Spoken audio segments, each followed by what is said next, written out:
A Tale of Two Cities, Book 2, Chapter 5, The Jackal. Those were drinking days, and most men drank hard.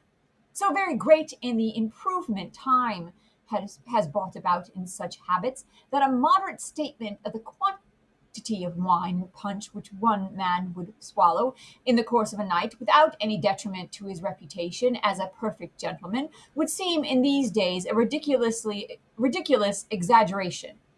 The learned profession of the law was certainly not behind any other learned profession in its bacchanalian propensities. Neither was Mr. Stryver, already fast shouldering his way to a large and lucrative practice, behind his peers in this particular, and any more than in the drier parts of the legal race. A favourite at the Old Bailey, and eke at the sessions, Mr. Stryver had begun cautiously to hew away the lower staves of the ladder on which he mounted. Sessions and Old Bailey had now to summon their favourite, specially, to their longing arms, and shouldering itself towards the visage of the Lord Chief Justice in the Court of King's Bench, the florid countenance of Mr. Stryver must be daily seen, bursting out of the bed of wigs, like a great sunflower pushing its way at the sun from among a rank garden full of flaring companions. It had once been noted at the bar that while Mr. Stryver was a glib man, and an unscrupulous, and a ready, and a bold, he was not that faculty of extracting the essence from a heap of statements which is among the most striking and necessary of the advocate's accomplishments. But a remarkable improvement came upon him as to this. The more business he got, the greater his power seemed to grow of getting at its pith and marrow. And however late at night he sat carousing with Snyder Carton, he always had his points at his fingers' ends in the morning. Sidney Carton, idlest, and most unpromising of men, was Stryver's great ally. When the two drank together, between Hilary Term and Michaelmas, might have flouted a king's ship. Stryver never had a case in hand anywhere, but Carton was there, with his hands in his pockets, staring at the ceiling of the court. They went the same circuit, and even there they prolonged their usual orgies late into the night, and Carton was rumored to be seen at broad day, going home stealthily and unsteadily to his lodgings like a dissipated cat.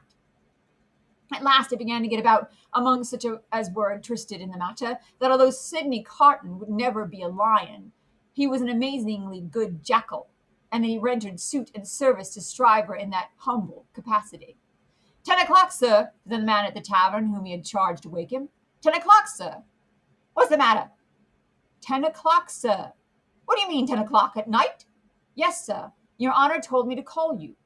Oh, I remember. Very well, very well. After a few dull efforts to get to sleep again, which the man dexterously combated by stirring the fire continuously for 5 minutes, he got up, tossed his hat on, and walked out. He turned in the temple, and having revived himself by twice pacing the pavements of King's Bench Walk and Paper Buildings, turned into the Stryver chambers. The Stryver clerk, who never assisted at these conferences, had gone home, and the Stryver principal opened the door. He had his slippers on and a loose bedgown, and his throat was bare for his greater ease. He had that rather wild, strange, seared marking about the eyes, which may be observed in all free livers of his class, from the portrait of Jeffreys downward, and which can be traced, under various disguises of art, through the portraits of every drinking age. You're a little late, memory, said Stryver. About the usual time, it may be a quarter of an hour later. They went into apology. They went into a dingy room lined with books and littered with papers, where there was a blazing fire, a kettle steamed upon the hob, and in the midst of the wreck of papers a table shone with plenty of wine upon it, and brandy, and rum, and sugar, and lemons. You've had your bottle, I perceive, Snidney. 2 tonight, I think. I have been dining with the day's client, or seeing him dine. It's all one. That was a rare point, Sidney, that you brought to bear upon this identification. How did you come by it? When did it strike you? I thought he was a rather handsome fellow, and I thought I should have been much the same sort of fellow if I'd had any luck. Mr. Stryver laughed till he shook his precocious paunch. You and your luck, Snyder. Get to work, get to work. Suddenly enough, the Jackal loosened his dress, went into an adjoining room, and came back with a large jug of cold water, a basin, and a towel or two. Steeping the towels in the water and partially wringing them out, he folded them on his head in a manner hideous to behold, sat down at the table, and said, "Now I'm ready." "Not much boiling down to be done tonight, Memory," said Mr. Stryver, gaily, as he looked among the papers. "How much?" "Only 2 sets of them. Give me the worst first. There they are, Sidney. Fire away." The Lion then composed himself with his back on a sofa on one side of the drinking table, while the Jackal sat at his own paper-bestrewn table proper on the other side of it, with the bottles and glasses ready to his hand. Both resorted to the drinking table without stint, but each in a different way, the Lion for the most part reclining with his hands in his waistband, looking at the fire, or occasionally flirting with some lighter document. The Jackal, with knitted brows and intent face, so deep in his task that his eyes did not even follow the hand he stretched out for his glass, which often groped about for a minute or two before it found the glass for his lips. 2 or 3 times the matter in hand became so knotty that the Jackal found it imperative on him to get up and steep his towels anew. From these pilgrimages to the jug and basin he returned with such eccentricities of damp headgear as no words can describe, which were made the more ludicrous by his anxious gravity. At length the Jackal had got together a compact repast for the Lion, and proceeded to offer it to him. The Lion took it with care and caution, made his selections from it and his remarks upon it, and the Jackal assisted both. When the repast was fully discussed, the Lion put his hands in his waistband again and lay down to meditate. The Jackal then invigorated himself with a bung for his throttle and a fresh application to his head, and applied himself to the collection of a second meal. This was administered to the Lion in the same manner, and was not disposed of until the clock struck 3 in the morning. "And now we are done, Snyder. Fill a bumper of punch," said Mr. Stryver. The Jackal removed the towels from his head, which had been steaming again, shook himself, yawned, shivered, and complied. "You are very sound, Snyder, in the matter of those crown witnesses today, every question told." "I always am sound, am I not? I don't gainsay it. What has roughened your temper? Put some punch to it, and smooth it again." With a deprecatory grunt, the Jackal again complied. "The old Carton of old Shrewsbury school," said Stryver, nodding his head over him, as he reviewed him in the present and the past. "The old seesaw Snyder, up one minute and down the next, now in spirits and now in despondency." "Aha," returned the other, sighing. "Yes, the same Snyder, with the same luck. Even then I did exercises for other boys, and seldom did my own. And why not? God knows it was my way, I suppose." He sat with his hands in his pockets and his legs stretched out before him, looking at the fire. "Carton," said his friend, squaring himself at him with a bullying air, as if the fire grate had been the furnace in which sustained endeavour was forged, and the one delicate thing to be done for the old Sidney Carton of old Shrewsbury school was to shoulder him into it. "Your way is, and always was, a lame way. You summon no energy and purpose. Look at me." "Oh, botheration," returned Snyder with a lighter and more good-humoured laugh. "Don't you be moral."